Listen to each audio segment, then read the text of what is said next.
Simula noon, para masigurong panatag ang kalooban ni Rosviza at ng dinadala niyang anak, mas naging maingat si Leon sa pag-aalaga sa kanilang dalawa. Sa sandaling iyon, nakahiga lang ng komportable si Rosviza sa sofa. Sinabi niya kay Leon, "Nauuhaw ako."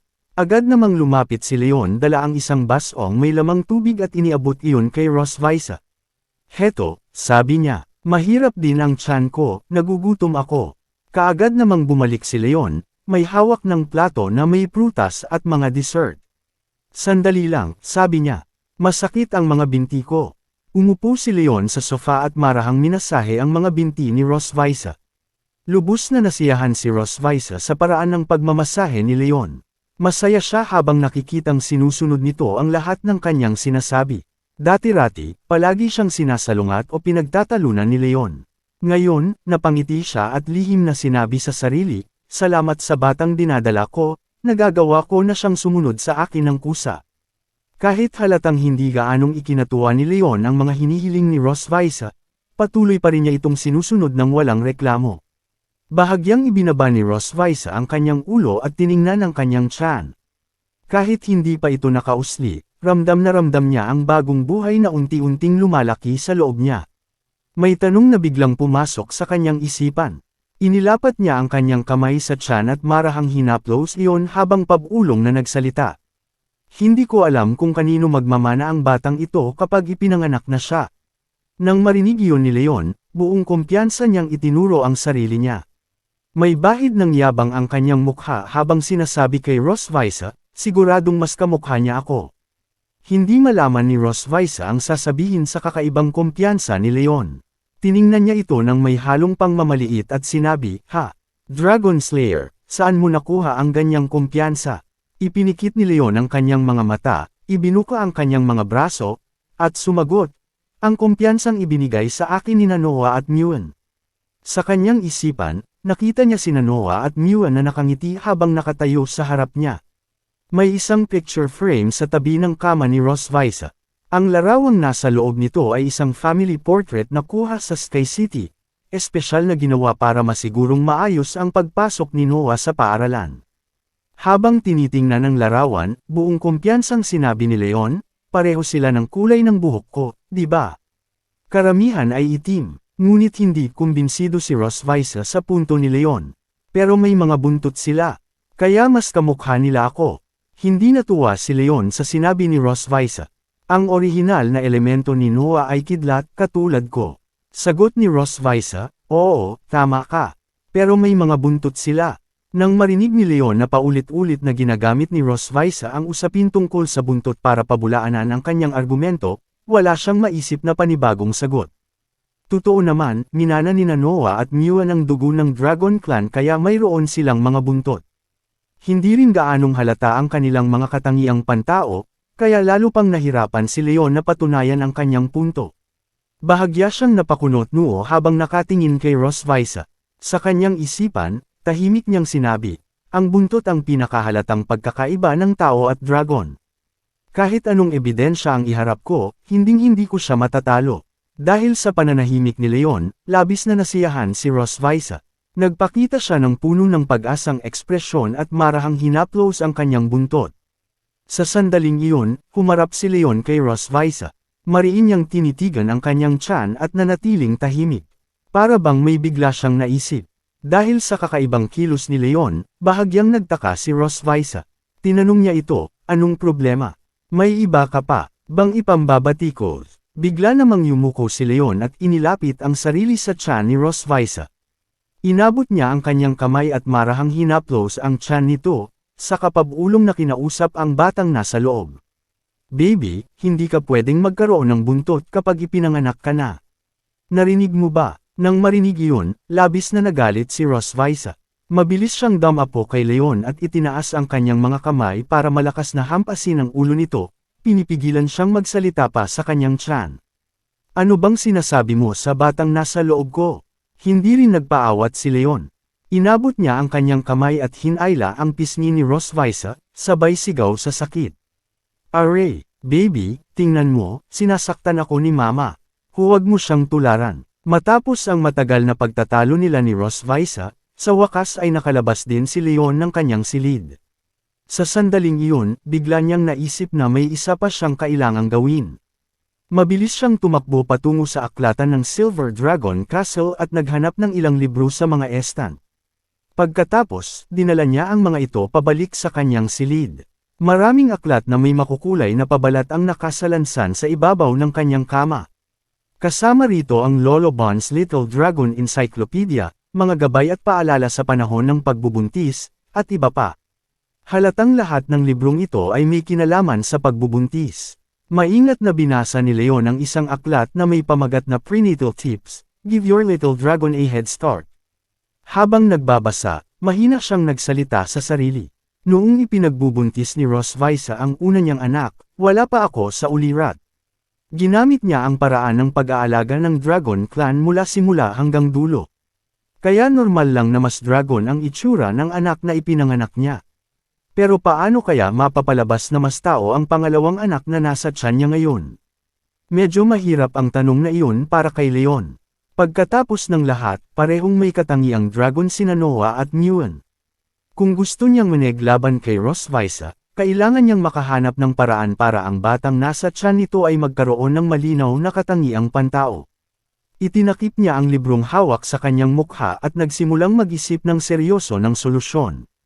Kung mula ngayon, hayaan niyang mas sumipsip ang sanggol ng asensya ng kulturang pantao, baka sakaling mas maging kahawig ito ng tao pagkapanganak. Sa personal na antas, isa itong paraan ng isang ama para patunayan ang sarili sa loob ng kanyang pamilya. Sa mas malawak na pananaw, isa rin itong mahalagang pagkakataon para patunayan na mas mahusay at mas makapangyarihan ang genes ng tao kaysa sa Dragon Clan. Gawin na lang, kahit wala pang 2 buwan ang pagbubuntis ni Rosvisa, kailangan ng simulan ng maaga ang plano para sa prenatal education. Matapos magpasya sa gagawin, isinara ni Leon ang libro at mabilis na tumayo mula sa kama. Para magkaroon ng kakampi na kakampi sa panig niya, kailangan niyang kumilos agad. Hindi niya pwedeng palampasin ang kahit anong pagkakataon para maneglaban kay Rosvisa. Bago siya magtungo sa silid ni Rosvisa, biglang naalala ni Leon na may kailangan siyang isang napakahalagang bagay. Gumapang siya sa ilalim ng kanyang kama at nagsimulang maghalongkat, habang pabulong na nagsasalita sa sarili. Saan ko nga ba inilagay yung binili ko dati sa Sky City? Nakita ko na, ito na iyon. Hindi nagtagal, nakuha ni Leon mula sa isang kahon ang isang asul na bagay na parang hiyas. Ang asul na bagay na iyon ay tinatawag na portable recording stone. Maliit ito, magaan, at kayang mag-record ng tunog. Sa sandaling iyon, hating gabi na. Napatay na ang lahat ng ilaw sa Silver Dragon Castle, kaya't nabalot ng dilim ang buong kastilyo. Mula sa labas, tila ba mahimbing na itong natutulog, tulad ng mga taong naninirahan sa loob. Sa sandaling iyon, may isang pamilyar na figure ang lumitaw sa balkonahe ng silid ni Rosvisa. Tahimik siyang tumalon pababa mula sa railings ng balkonahe at pumasok sa loob ng silid. Sa oras na iyon, mahimbing nang natutulog si Rosvisa. Wala siyang mukhang narinig na kahit anong ingay sa loob ng kanyang silid. Ang palihim na pumasok sa silid ni Rosvisa ay si Leon. Nang makita niyang mahimbing na itong natutulog, isang pilyong ngiti ang sumilay sa kanyang mukha. Para masigurong talagang mahimbing na ang tulog ni Rosvisa, bahagyang yumuko si Leon at tahimik na lumapit sa kanyang tainga. Pabulong niya itong tinawag, "Hoy, Rosvisa, magising ka. May biglaang mahalagang bagay." Ilang sandali ang lumipas, ngunit nakapikit pa rin si Rosvisa at walang kahit anong reaksyon. Mukhang hindi niya narinig ang sinabi ni Leon. Nang makitang wala talagang senyales na madyay gising siya, marahang tumango si Leon. Napakabuti, maganda talaga ang tulog ng buntis. Sa ganitong kalagayan, hindi ko na kailangang mag-alala na magising siya. Tahimik na umupo si Leon sa tabi ng kama ni Rosvisa at inilabas mula sa kanyang bulsa ang portable recording stone. Marahan niyang pinindot ang button ng portable recording stone at inilagay iyon sa tabi ng tiyan ni Rosvisa.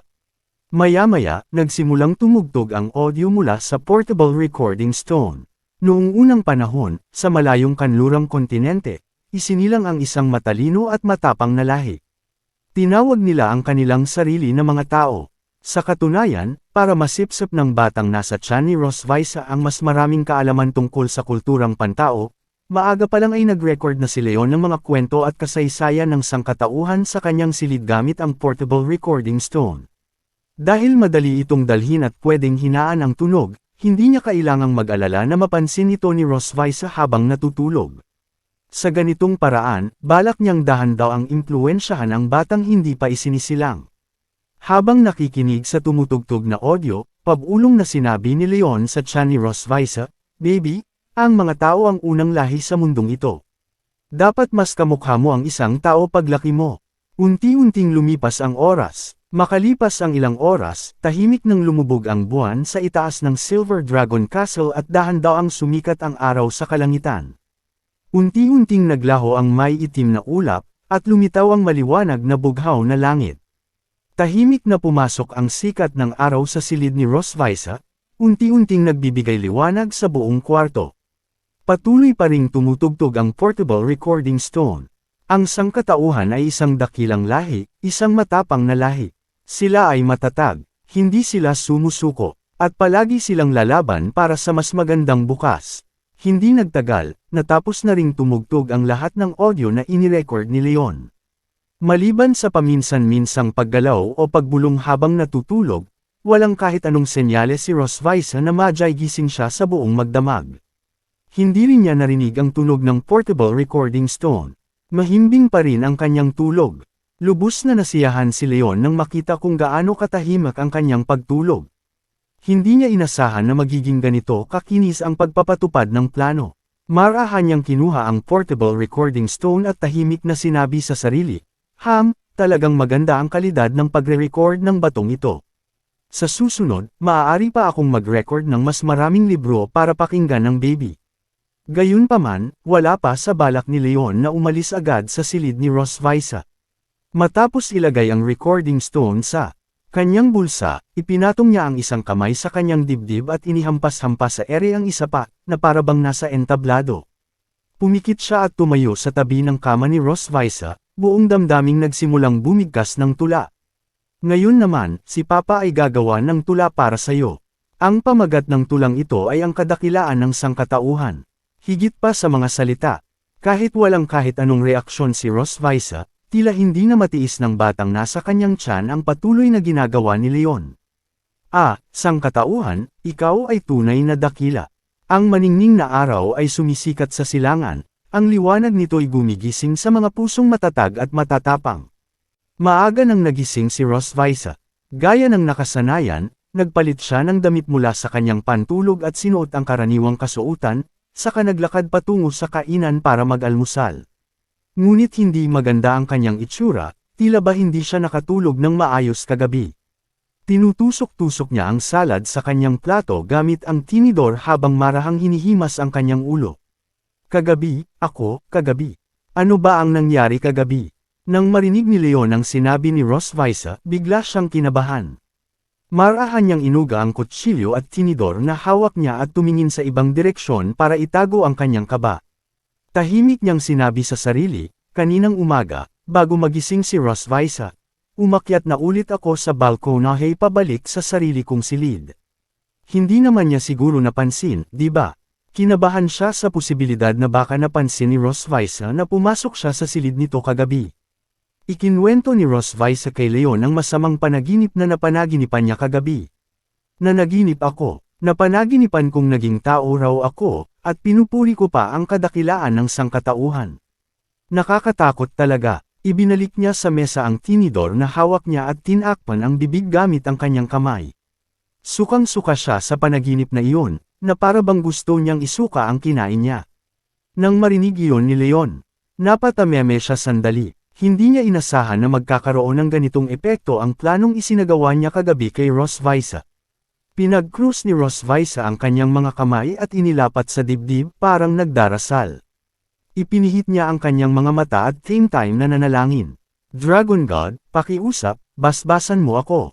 Habang pinapanood ang seryosong pagdarasal ni Rosviza, tahimik na sinabi ni Leon sa sarili, "Hindi ko alam kung epektibo ba ang prenatal education para sa bata, pero sa iyo, mukhang sobrang epektibo." Kung ganoon, ipagpapatuloy ko ito at mas lalo pang sisikapin na impluwensyahan sila sa lalong madaling panahon. Palihim na kinuyam ni Leon ang kanyang kamao at marahang itinapik sa palad, determinado na sa kanyang isipan. Natuwa siya sa naging reaksyon ni Rosvisa. Dahil ganito ang naging tugon nito, ibig sabihin ay gumana ang plano niya kagabi. Sa sandaling iyon, naalala ni Rosvisa na balak ni Leon na ipagpatuloy ngayong araw ang pagtuturo kay Miwan ng ilang kaugnay na kasanayang mahika.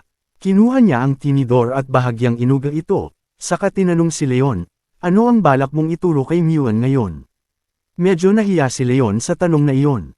Mahinahon niyang sinagot si Rosvisa, basic fire magic. Hindi nagalit si Rosvisa, taliwas sa inaasahan ni Leon. Sa halip, nang marinig niyang fire magic ang ituturo nito kay Miwan, mukhang nasiyahan pa siya. Marahan siyang tumango at sinabi, sige, turuan mo siya kung paano kontrolin ang pagbabago ng anyo ng fire element. Tungkol naman sa Dragon Flame, ako na ang magtuturo sa kanya pagkalipas ng ilang araw. Nang makita ni Leon na hindi nagalit si Rosvisa sa kanyang desisyon, bahagya siyang napabuntong hininga sa ginhawa. Tumayo siya mula sa kanyang upuan at kumaway bilang pamamaalam. Sige, alam ko na. Hahanapin ko muna siya. Dahan-dahan ka lang sa pagkain. Marahan namang tumango si Rosvisa, tahimik na pumapayag na mauna siyang umalis sa kainan. Tiningnan ni Rosvisa ang salad sa kanyang plato, ngunit wala pa rin siyang ganang kumain. Mula nang mabuntis siya, halos wala na siyang ganang kumain ng kahit ano. Matapos titigan ang salad ng ilang sandali, marahan siyang napabuntong hininga. Sinabi niya sa katabing kasambahay, ay, ayoko nang kumain. Pakialis na lang. Magalang na yumuko ang kasambahay at sumagot, opo, mahal na Reyna. Habang tahimik na inaayos ng kasambahay ang mga pinggan at kubyertos sa mesa, bahagyang ibinaba ni Rosvisa ang kanyang ulo at tiningnan ang kanyang tiyan. Marahan niya itong hinaplos at kinausap ang batang nasa loob. Baby, maraming hirap ang kailangang pagdaanan ni Mama para sa'yo. Kaya ilipat na lang natin ang ilan sa hirap na yan kay Papa. Naniniwala akong hindi naman siya magrereklamo. Sa sandaling iyon, si Leon naman ay nagtuturo kay Miwan ng basic fire magic sa malawak na damuhan sa ibaba ng kastilyo. Buong Athens yung nakinig si Miwan sa mga paliwanag ni Leon tungkol sa fire magic. Pagkatapos, iniunat niya ang kanyang kamay at nagsimulang gumamit ng mahika. Ilang sandali lang, may munting apoy na sumiklab mula sa kanyang palad. Nang makita ni Leon na matagumpay na nagawa ni Miwan ang fire magic, napangiti siya dahil sa matinding kasiyahan.